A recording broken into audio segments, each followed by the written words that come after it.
And now we are still on the discussion around bad governance protest in Nigeria. And this has actually been resonating across the country with a lot of people actually feeling the impact inside out, both in the public and the private sector. We have been talking to Olumide Ohunayo, who is, of course, an aviation expert, and also within the business space, and Dr. Samson Simon, who also in that particular line, because we're looking at it from the economic angle, and we are trying to find out in terms of losses, how would it impact Nigeria, how would it impact businesses, and how would it impact the citizens? I do have a question for you, Dr. Simon. Let's look at it from the government aspect. I want you to assess them. I need you to take your time with this. 70,000 naira minimum wage. They said they've done that now. Student loan, they've approved that. They've also talked about the relaxation of taxes on food importation, and in the build-up to this protest, they also relaxed tax duties on importation of food, among other palliative. They've released rice or grain across the country to help with the situation. This is just a bit of some of the things that, you know, government representatives have come out to tell us that they have done. What is your assessment of the government's response to the long notice that was given before this protest started yesterday? There's a popular saying from Frederick Douglass that power concedes nothing unless there is a demand. This demand has been made. The protest has been in the offing for a while, and the people concerned, Nigerians, have been crying for a long time. And I know the federal government in particular, and to a lesser extent the state government, have been doing things. But if you look at it, the minimum wage of 70,000, I know is times 1.33%, times 1.3 by a factor of 1.33, but that's 133%. It has been increased. It's actually something. It's better than nothing. But is it really enough? We're talking about less than $50 per month. We know that 70,000 cannot even buy a bag of rice. So that's not really good enough. And to talk about the importation of food, I think it's okay. It's as a stopgap measure. I know the African Development Bank and so many people have come out that importation of food will actually impact the gains that Nigeria has made in agriculture. But the truth is, if you ask me, it's necessary. Even the closure of the border was a mistake. We were not self-sufficient. For example, we consume 7 million metric tons of rice, right? We consume 7 million. What do we produce? 4 million. There's a deficit of 3 million. So there's nothing wrong if the government can allow the importation of even 2 million metric tons of rice. That will go a long way. That will not stop the gains that will not roll back the gains that we have made. And in fact, there's even a room that the deficit of 1 million in case the output is going to increase. So it's perfectly okay. People are starving. There is hunger in the land. And if you ask me, there's nothing wrong with doing everything possible to ensure that there's sufficient food in the land.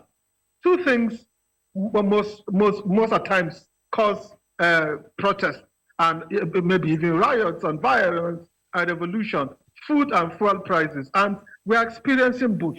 The subsidy removal, we know on paper, you tell us that it's good, you free up resources for infrastructure, for healthcare, for education, and so on and so forth. Subsidy was removed. It was not properly thought out. As good as it is to free up resources for these noble things, we did not plan well. We did not do our research. You don't just do things when you feel like. There should be a proper plan for everything that you're doing. The floating of the naira too was a grievous mistake. You have paucity of forex. You have shortage of forex in the market. Why will you go and float your currency when you even have backlogs that you have not cleared? That was completely thought by the authorities. So they have made a lot of mistakes. They have made things far worse. And there's a need for them to be intentional about whatever to solve this problem. I've discussed how that agriculture for food can be solved. And for fuel, you encourage domestic production. you have to encourage investment. Our investment into the oil and gas sector has technically dried up. There's a need to stimulate. If you cannot get foreign investors, encourage domestic investors. And we should not be fixated on taxation. There are certain benefits that we can get from people investing money in terms of supply, in terms of employment, in terms of production. We should not just be fixated about taxing businesses. That's not really good for us. So the government has done things, but those things are not really enough. There's a need for us to do some more because the problems are daunting, they are overwhelming, and they require somebody with the strength of Achilles to tackle this, because these are clearly agent stables that need to be cleaned.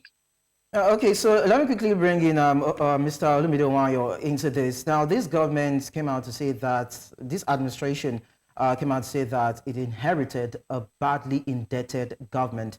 I mean, about 98% of the Nigerian revenue goes into paying these debts, and that is why it had to remove the fuel subsidy to actually shore up the fiscal position of the country. But then we've not really seen that translates into improvements, or let me even say investments in the critical sectors of the economy that will bring about economic change in the country. Would you say that particular excuse is tenable? Well, I find that very difficult because this government is not really new. They were part of that government, the same party, just that personalities have changed. And we still have some of the ministers in that in the former cabinet that are there today who are also top channel of this present government. So there's virtually nothing new to them concerning information. But you know what has happened is enormous in Nigeria. Once the new government comes in and the criticism, you begin to lay blames on past government and gets left behind. I feel when a man says he has come to hit the ground running, and you come on the very first day and said subsidy is gone, you must have done your homework. You must have done your homework. And the last wow with Dangote refinery was an embarrassment for me. Look at a refinery with about 16 to 16.8 billion dollars to complete. A domestic that will supply, that would work and have Nigerians working there. We also have some modular refineries. All of them were not supplied crude all the while, yet you went ahead and licensed multiple modular refineries. You promised to invest 20% into the Dangote refinery. At the end of the day, you could only drop about 7%. If you had not spoken up, we would have thought the NNPC had 20%. And then only for you to tell us that you have sold the feedstock, which is the crude oil, upfront for the next 5 years. So why were you supporting the refinery to come on stream? Why were you licensing modular refineries when you're going to sell, when you sold out the crude oil that they are supposed to use to operate? So of what value are those refineries? Because you have your own refineries that are not operating, you have about 4 refineries not serviceable. It's not that you should not be ashamed that now you have Nigerians said, when the private sector, we can do it, just give us crude oil. And we have crude oil here. It's just funny. Before then, we had crude oil without refinery. We're exporting crude oil to bring refined products. Now we have refineries to refine products. They would have crude oil. They should not import crude oil. It's a bit silly. And I can tell you that one of the benefits of this protest is that the government protest made the government to meet quickly and now open supply for the modular refineries and Dangote refineries. Now they've asked them to pay in naira, and I think that I will not comment them, but that was supposed to be what would have been done even before this government came in. So what was delaying it? How can you say you sold all everything out and you're not preparing for the refineries you have on home ground? What are those refineries supposed to do? How are they going to pay the loans they've used to build those refineries? So some decisions have been very, very poorly taken. Corruption is in depth. You can see that the Betty Edu case, nobody has had anything to today, and she's lobbying to get back to sit. He's going about doing Thanksgiving when she's supposed to be on trial. And other accomplices with the minister, none of them have been brought to the fore. The Kogi State governor, who is supposed to be on trial, is and it's within Nigeria, and it cannot be picked.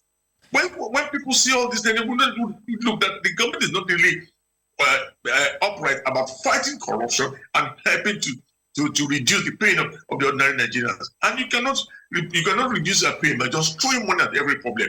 we must allow production. Nigerians must be allowed to go back to their farms. And the only way they can go back to their farms is to allow, to bring about lower the level of insecurity. And you can do this if you withdraw.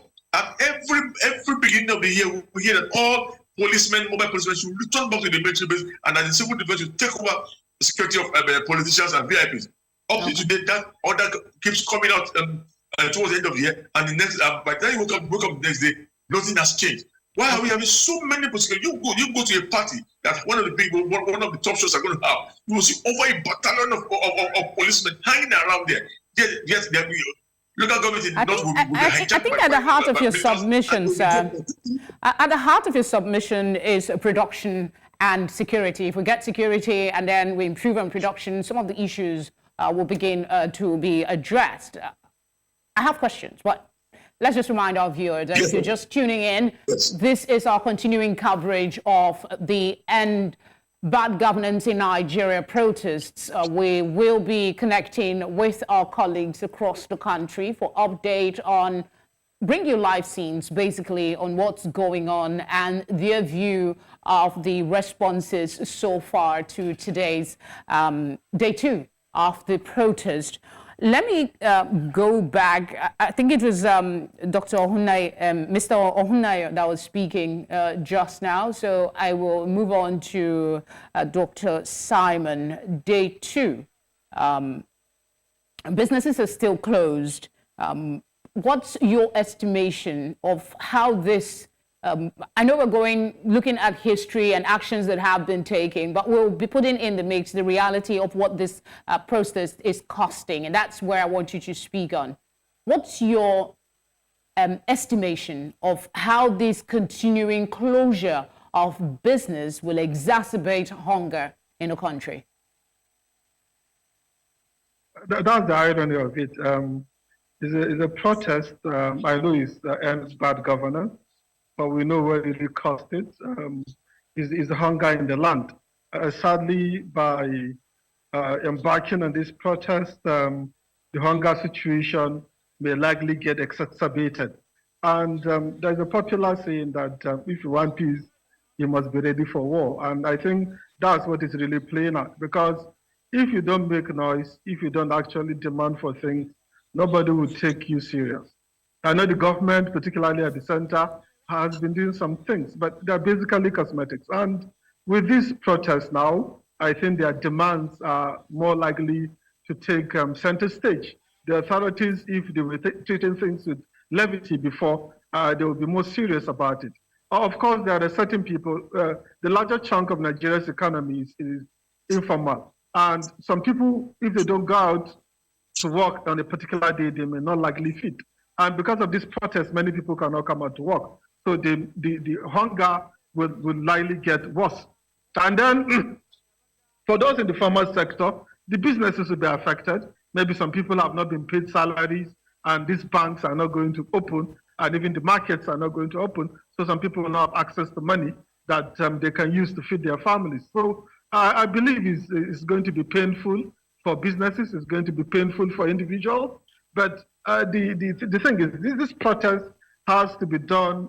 We have to ensure that the authorities and the people partaking in this protest, we have to make sure that it's peaceful and it's orderly so that things don't really go out of hand. Because some people are playing with fire, whether the authorities by threatening the protesters or even some protesters that they don't really understand the gravity of the issue. Nobody wants war. Nobody wants things to escalate because if things escalate, all of us will be at the front of it.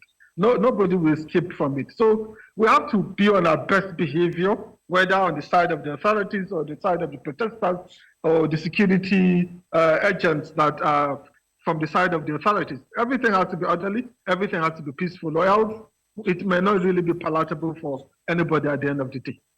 Talking about how this might go south for those affected, let's scale it up a bit and look at who would be investors, most especially those who have been hoping that they'll be able to put their money into the Nigerian economy and probably, get returns on it. Mr.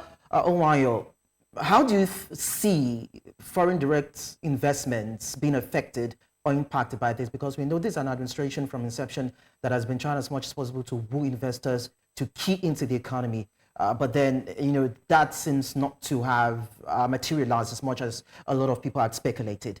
But now that we're having a protest springing up, how do you think that would impact FDIs?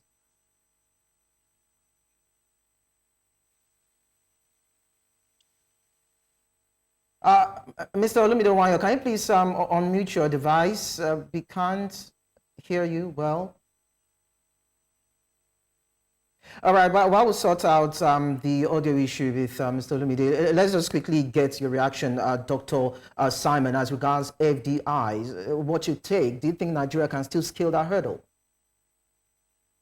Well, it has been a challenge attracting FDIs, and that shows that investors don't really have so much confidence in your economy.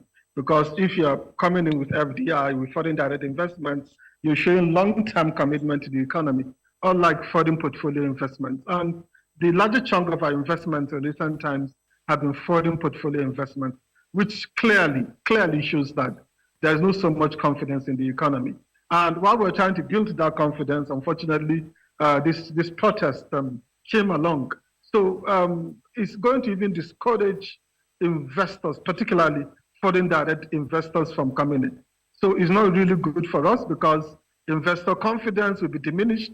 Even for the foreign portfolio investments now, the confidence may not be as much as what we had before this protest. So it's not really good for the economy. And like I mentioned earlier when we started, that expect these credit rating agencies to probably downgrade our credit and our bond outlooks. And if our bond outlook is downgraded, that will make foreign portfolio investment to even lose the steam that they had before now. And you don't even go into the territory of foreign direct investors because those ones are really timid. They are really afraid. Somebody said investment is a coward. Investment doesn't want to take chances. It's really afraid if there is uncertainty, and these protests are creating uncertainty. And the activities within the economy are exacerbating this uncertainty. So it's not really good for us as an economy that these protests are being embarked upon. And we should, as much as possible, not allow anything to go south. And I think the authorities are not helping matters by threatening these protesters. They are not helping matters by encouraging other protesters to come and counter. I remember somebody in the South saying that he's going to resist, and is a supporter of the government, is going to resist the protest. It's not going to help matters. It's not going to help anybody at the end of the day, whether the protesters or the authorities. And I think such should never be encouraged by anybody. My colleague talked about a seeming embargo on protests in Abuja. They're saying people are not allowed even to speak to people who come out to want to protest. They're asking him to do it another way. This is in contrast to statements by government saying, they're not saying don't protest, they are just saying reconsider. So are they saying one thing and doing another? Yeah, I think so. I think that maybe they got scared with what has happened in the northern part of Nigeria and feel Abuja was going to be, there's an imminent threat in Abuja. Look at what happened, the entry into Abuja, the Yanya Road was blocked yesterday and they burnt down one of the police posts. And I think some boys were trying to run from an Asokoro area. We saw the video, and they had to disperse them using tear gas and whatever, and gunshots. Then the road to the airport was also blocked, and they were extorting money from motorists. So I think that's they cannot. But if these people are peaceful, can't they be allowed to exercise their rights? Is it fair that, I mean, they want to protest? Should they be stopped simply because of what happened yesterday, specifically if they are being peaceful? I think they're trying to work on the damage control. But for me, peaceful protesters have a right to protest. And I am not in support of the designated point for protesting. But when they were protesting in 2014, 2015, they did not give them a designation point. They were moving freely. What they can only hope for and I ask for the protesters is for it to be peaceful and ensure it's peaceful. Unfortunately, we have to pause here for this conversation and take a break. So we'll have to thank both gentlemen for giving us their time. We hope we can get them back on the program in the course of this protest. Thank you very much, Dr. Simon and Mr. Ohunayo.